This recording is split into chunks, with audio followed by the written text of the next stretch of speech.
آج کی کہانی کا عنوان ہے عمرو عیار اور طلسمی گلاب۔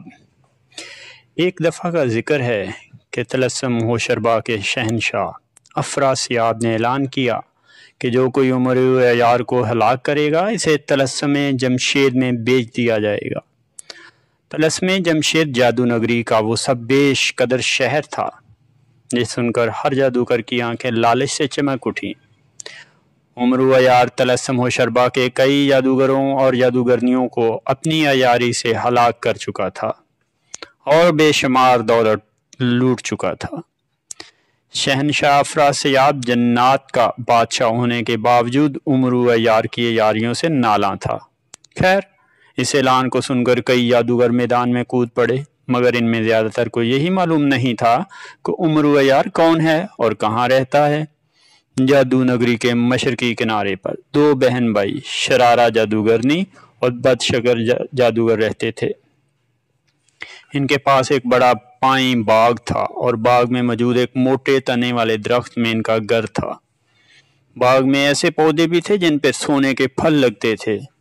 شرارہ جادوگرنی نے عمرو عیار کے بارے میں سن رکھا تھا۔ اس نے اعلان سن کر اپنے بھائی بدشکل جادوگر کے ساتھ مل کر عمرو عیار کو ہلاک کرنے کا منصوبہ بنایا۔ منصوبہ کے تحت شرارہ جادوگرنی انسانوں کے شہر میں چلی آئی اور ایک خوبصورت شہزادی کا روپ دھار لیا اور ایک اوسط درجے کے مکان میں رہنے لگی۔ جلدی شہزادی کے حسن کا چرچا شہر بھر میں ہونے لگا۔ جہاں بادشاہ تک اس کے حسن و جمال کی تعریف پہنچی تو وہ نہ رہ سکا اور اس کے دروازے پہ چلا آیا۔ شرارہ جادوگرنی نے منصوبے کے مطابق بادشاہ کی شادی کی درخواست قبول کر لی اور ملکہ بن کے شاہی محل میں پہنچ گئی۔ چند دن گزرنے کے بعد شرارہ جادوگرنی نے جادو کے زور پر خود کو بیمار کر لیا۔ اس کا رنگ زرد پڑنے لگا اور جسم سوکھ کر کانٹا ہونے لگا۔ یہ دیکھ کر بادشاہ بڑا فکر مند ہوا۔ اس نے شاہی طبیب کو علاج معالجے کے لیے بلایا، مگر کچھ فائدہ نہ ہوا۔ شہزادی بادشاہ کے دل و دماغ میں ایسی چھا چکی تھی کہ وہ اس کی صحت یابی کے لیے کچھ بھی کرنے کو تیار تھا۔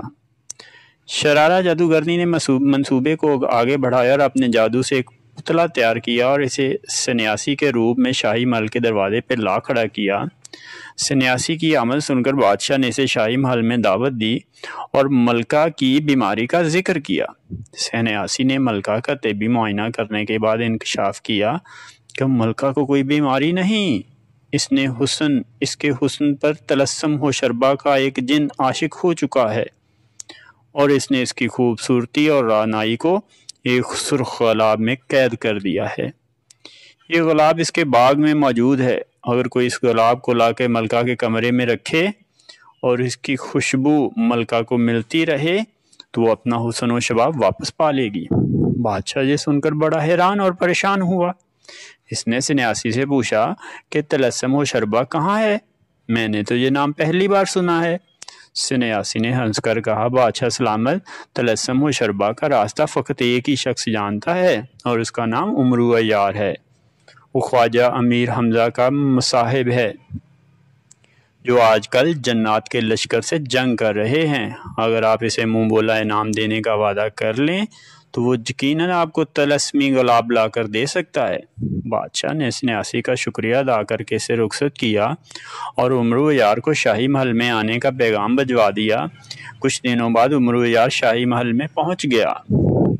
بادشاہ نے اس کا پرتپاک استقبال کیا اور اپنا مسئلہ اس کے سامنے رکھا۔ عمرو عیار نے سب کچھ سننے کے بعد بادشاہ کو تسلی دی اور جلد ہی طلسمی گلاب لا کر دینے کا وعدہ کیا۔ شرارہ جادوگرنی کو جب عمرو عیار کی آمد کی خبر ہوئی وہ بڑی خوشی ہوئی، مگر اس سے پہلے کہ وہ اس تک پہنچ پاتی عمرو عیار بادشاہ سے رخصت لے کر طلسم ہوشربا کی طرف روانہ ہو چکا تھا۔ شرارہ نے اپنے جادو کے زور سے اسے تلاش کرنا چاہا مگر اسے کچھ پتہ نہ چلا۔ دراصل عمرو عیار سلمانی چادر اوڑھ کر طلسم ہوشربا کی طرف جا رہا تھا، جس کی وجہ سے کوئی بھی جادوگر اسے دیکھ نہیں سکتا تھا۔ عمرو عیار ایک دن کی مسافت کے بعد طلسم ہوشربا کی سرحد پر جا پہنچا۔ اسے یہ معلوم نہیں تھا کہ طلسمی گلاب کہاں ہے۔ اس نے اپنی سلیمانی زنبیل کھولی اور اس میں سے ایک کاغذ کا پتلا نکالا۔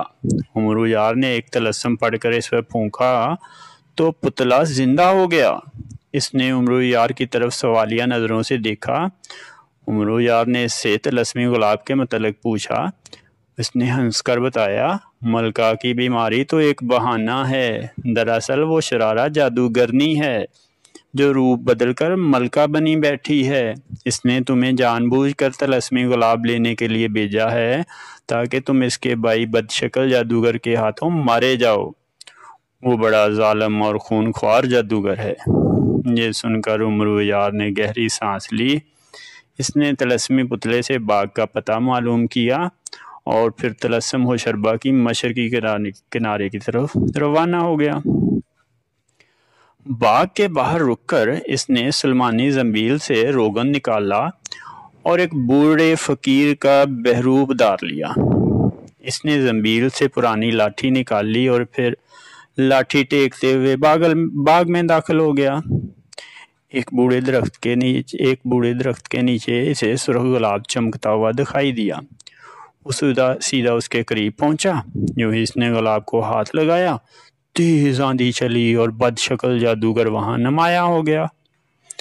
عمرو یار نے جلدی سے گلاب کی لمبی ٹہنی توڑ لی۔ بد شکل جادوگر اس سے پہلے اس پر حملہ کرتا، عمرو یار نے ہاتھ کے اشارے سے اسے روکا اور کہا، مجھے شرارہ جادوگرنی نے یہ گلاب لینے بھیجا ہے۔ تم یقیناً اس کے بھائی بد شکل جادوگر ہو۔ یہ سن کر بد شکل جادوگر کا غصہ غائب ہو گیا اور وہ حیران ہو کر اس کی طرف دیکھنے لگا۔ اس نے کہا، یہ منصوبے کا حصہ نہیں تھا۔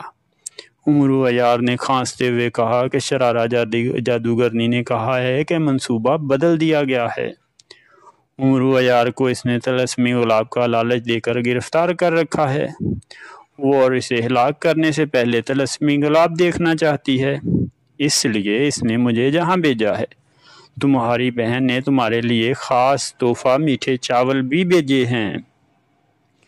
عمرو یار نے اپنی زنبیل سے ایک تشت نکال کر اس کی جانب بڑھایا جس میں سے میٹھے چاولوں کی مہک اٹھ رہی تھی۔ میٹھے چاول دیکھ کر بد شکل جادوگر کے منہ میں پانی بھر آیا۔ اس نے جھپٹ کر تشت لی اور بے دھڑک چاول کھانے لگا۔ اس میں عمرو یار نے بے ہوشی کی دوا ملا رکھی تھی۔ کچھ ہی دیر میں بد شکل جادوگر لڑکھڑایا اور زمین پر دڑم سے گر گیا۔ عمرو یار نے جلدی سے اس کی مشقیں باندھی اور باغ میں سے ایک پھول توڑ کر اس پر زہر چھڑکا اور اس کی ناک کے پاس رکھ دیا۔ وہ اسے فوراً ہلاک نہیں کرنا چاہتا تھا۔ بے ہوش بد شکل جادوگر زہریلی سانس لینے لگا اور عمرو یار نے زنبیل میں سے اڑنے والا قلین نکالا اور آن ہی آن میں طلسم ہوشربا سے بادشاہ کے محل پہنچ گیا۔ قالین لپیٹ کر عمرو یار نے ایک نوجوان لڑکے کا روپ دھارا اور شاہی محل چلا۔ بادشاہ ایک نوجوان کو دیکھ کر حیران ہوا اور آنے کا مقصد پوچھا۔